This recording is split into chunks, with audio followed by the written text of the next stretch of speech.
Günümüzde boşanma oranlarında belirgin bir artış yaşıyoruz aslında. Bu artış artık evlilikler yürümüyor diye açıklamak eksik kalır aslında. Aslında bu değişimin toplumsal yapının bireysel beklentilerin ve ilişkilerindeki o iletişim biçimlerine bir yansıması. Artık insanlar daha bilinçli, daha bağımsız, bir o kadar da aslında yalnız. Kadınlar ekonomik özgürlük kazandıkça mutsuz evlilikler kalmak zorunda hissetmiyorlar aslında eskisi gibi diyebiliriz. Bu da aslında temel bir yapı, temel bir neden. Bunun haricinde de hem ekonomik sıkıntılar hem bireyselliğin artışı hem de gerçekçi olmayan beklentiler de insanlarda da artık boşanmayı bir tercih olarak görmelerine neden oluyor aslında. Bunları temel sebep olarak sayabiliriz. Sosyal medya ve teknolojinin tabii ki etkisi var. Az önce bahsettiğim bu gerçekçi olmayan beklentilerin temel sebebi zaten aslında sosyal medya. Şöyle oluyor, genelde çiftlerimizden birisi sosyal medyada bildiğiniz üzere influencer dediğimiz insanlar ve çiftler oluyor.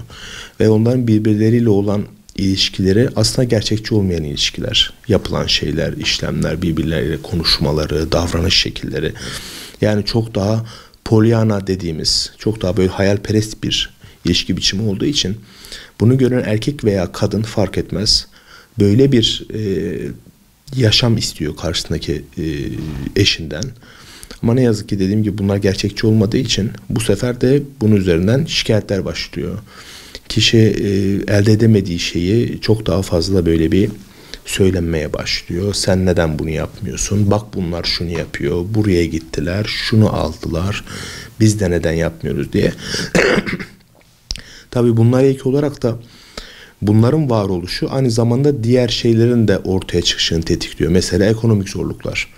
Sizin o sosyal medyada ve Instagram'da, Twitter'da takip ettiğiniz hesapların genelde zaten bunlar göstermelik olduğu için ekonomik çok daha fazla ihtiyacı olmayan birçok kişi veya da mekan tarafından desteklenen insanlar olduğu için onlar için çok da fazla sorun değil bu hayatı yaşamak ama gerçek hayatta bizler için sorun. Çiftlerde bunları o gerçeklik algısını yitirdiği için bir saatten yani bir zamandan sonra bunları da onların yapabileceğini ama kişi yani karşı taraftaki kişinin yapmadığını ortaya atmaya başlıyor. Ekonomik zorluklara bunun için etkilenince ne yazık ki kişiler sonunda yine solu mahkemelerde alıyorlar ve boşanma isteklerini beyan ediyorlar. Günümüzde artık bence çiftlerin evlenmeden önce zaten devletimizin de başlattığı bir program vardı. Evlenecek olan çiftlerin evlenmeden önce psikolojik danışmanlık almalarını, AYA terapistlerine gitmelerine ve bu kararı alırken çok daha sağlam algıları almalarını destekliyorlar aslında. Devlet de bu durumu destekliyor. Zaten bizce de öyle. Kişi karşıdaki kişiyle evliliğe girme noktasında bir adım atacaksa eğer karşıdaki kişiden beklentilerini, isteklerini, taleplerini çok net bir şekilde söylemeli ve karşı taraf da kadın ve erkek fark etmez. Bu beklentilere ve taleplere gerçekçi bir açıklamalar yapmalı. Çünkü eskiden olduğu gibi evlilikler ne yazık ki çok da sürdürülebilir olmuyor. Çünkü bu nedeni ise eskiden beklentiler bu kadar fazla değildi. Talepler bu kadar fazla değildi. Ama artık beklenti ve talepler de olduğu için yani kişiler artık evlilik kurumunu yapabileceği, edebileceği, hayallerinin olduğu, yaşamak istediği hayatı gibi vesaire gibi beklentilerle giriyorlar. Bunlar da gerçekleşmediği zaman yine solu mahkemelerde alıyor. İşte bunun yaşanmaması için kişinin daha öncesinde belki bir evlilik eğitimi alması, nasıl yaşanması gerektiğini, nasıl uzun soluklu ilişkinin yürütebileceğini, tartışmalar veya kavgalar sırasında nasıl davranabileceğini. Bunların da temeline baktığımızda en büyük sorun iletişim kopukluğu. İletişim kopukluğunda da şöyle bir şey yaşıyoruz. Kadın veya erkek, bu genelde bizim çok karşılaştığımız bir senaryo. Kadın veya erkek duygularını bastırdığı zaman, yani o sorunları, duygularını bastırdıkça, konuşmadıkça bu sefer içe atmaya başlıyor. Bu içe atmalar zamanla beraber depresif durumu çok daha fazla tetiklemeye başlıyor. Depresif durum tetiklenince kişi hayattan zevk almamaya, keyif almamaya, çok daha mutsuz bir yaşam yaşamaya başlıyor. Ve bu depresyon dediğimiz şey Daha önceki röportajlarımda muhtemelen bahsetmişimdir. En kısası yani 6 ay süren bir durum. Ne yazık ki şarkılarda dinlediğimiz gibi depresyondayım. Bir anlık girdim çıktım gibi bir şey değil depresyon. O yüzden kişilerin iletişim yollarını çok açık tutması gerekiyor. Ve bunlar açık tutulmadığı takdirde ne yazık ki çiftlerimiz yine boşanma sürecine giriyor oluyorlar. Zaten bu süreçte en çok etkilenen kişiler çocuklar. Durumu şöyle izah edecek olursak eğer, boşanmanın kendisi değil zaten. Mesele çatışmalarla geçen bir süreç içerisindeki o çocuğun büyüdüğü ortam oluyor aslında. Yani kavgaların, çatışmaların çok yaşandığı bir evde bu işin sonu zaten boşanmaya gidecek. Biz bunu biliyoruz. Ama oradaki o suçsuz diyebileceğimiz çocuk çok daha travmatik olayların yaşanabileceği bir ortamda hayatını sürdürmeye devam ediyor. Kavgalar, çatışmalar, bazen fiziksel, olmamasını istediğimiz ama psikolojik şiddetin çok daha fazla olduğu, bağırış çağrışın çok fazla olduğu bir ortamda büyüyen çocuğun zaten ilerleyen zamanlarda anne baba kavramı üzerinden nasıl bir aile kurması gerektiğini, bunu nasıl öğrenebilecek mesela çocuk.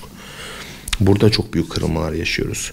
Zaten istatistik olarak baktığınızda Türkiye İstatistik Kurumu zaten bunu da paylaşıyor. Aslında boşanmış olan çiftlerin çocuklarında da boşanma yatkınlık ne yazık ki var.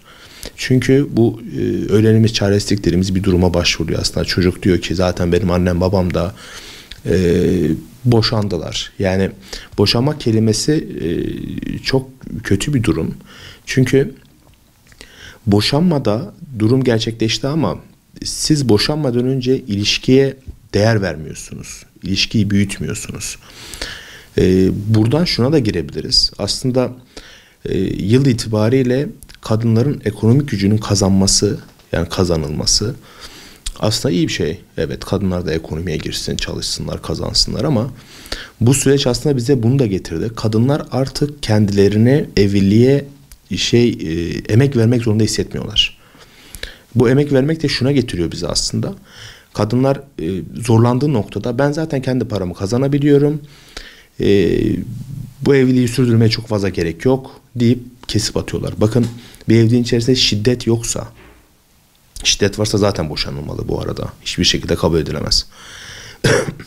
Psikolojik bir şiddet yoksa, bağırma, çağırma yoksa, ufak tefek sorunlar bahane edilip, ufak tefek sorunlar çok daha büyük hale getirilip, o çok mutlu olarak, çok böyle sevinerek, çok rüyalar, hayaller kurarak kurduğunuz bir aileyi bozmak çok da makul bir şey değil. Ama dediğim gibi işte kadınların bu gücü eline alması, ekonomik rahatlığı eline alması aslında istatistiki olarak bunlar hepsi ortada ne yazık ki boşanmaları arttırdı. Yani boşanmalarda da kadınlar ben çekmek zorunda değilim. Ben mutsuz bir hayat yaşamak zorunda değilim. En ufak sorunda bile artık emek vermiyor.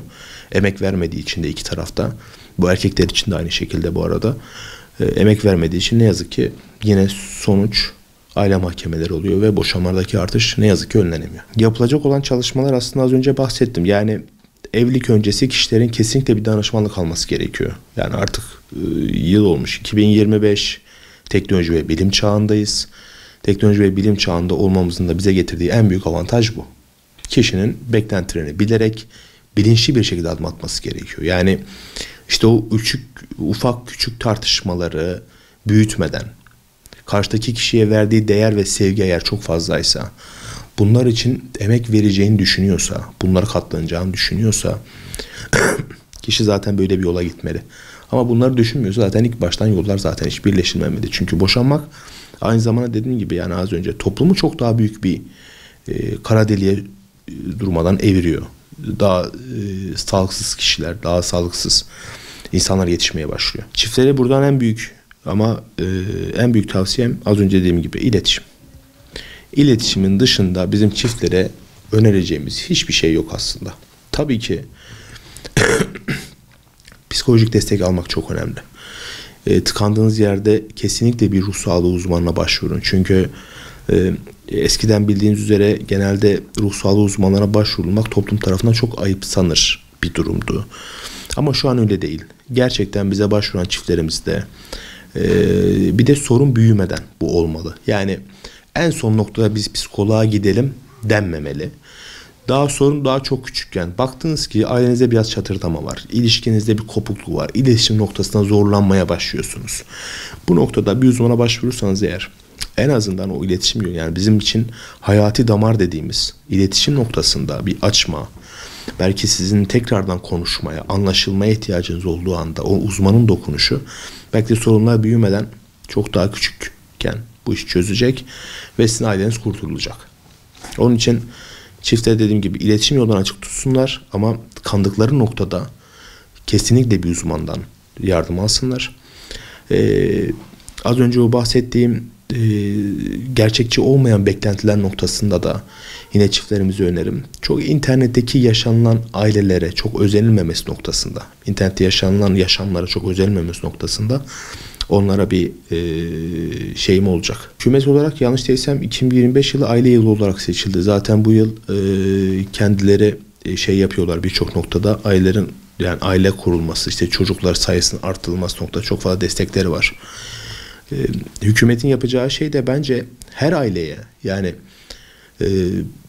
bir psikolog atanması zaten gerekiyor. Bu arada ülkemizde yok ama ne yazık ki Avrupa'da birçok ülkede ailelere birer psikolog atanıyor ve bu ailenin danışmanı oluyor. Devlet tarafından destekleniyor, maaş veriliyor ve psikolog da sadece o ailenin sorunlarıyla ilgileniyor.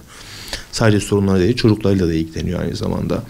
Bizim ülkemizde belki ilk etapta bunu bu şekilde bahsetmek çok hayalperestlik olur. Yani her aileye bir psikolog belki biraz çok fazla olur ama en azından yani 20 aileye, 25 aileye bir psikolog atanması yönünde bir noktada buluşurlarsa eğer çok daha doğru olacaktır.